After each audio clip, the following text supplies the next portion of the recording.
نحمدہ ونصلی ونسلم علی رسولہ الکریم، اما بعد۔ آج کا ہمارا 32واں سبق۔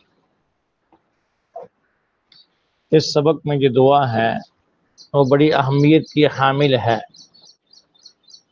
اور یہ دعا قرآن پاک کی ایک آیت مبارکہ کا حصہ ہے، سورہ بنی اسرائیل پارہ نمبر 15، اس کے تیسرے رکوع کی پہلی آیت۔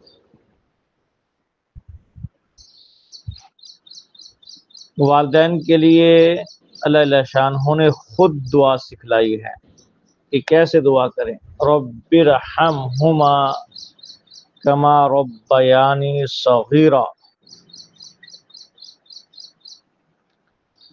رب ارحمہما کما ربیانی صغیرا، کہ اے اللہ تو میرے والدین پر رحم فرما جیسا کہ انہوں نے بچپن میں میری تربیت کی ہے۔ قرآن عظیم الشان میں اللہ رب العزت نے اپنے حقوق کے بعد والدین کے حقوق کو بیان کیا۔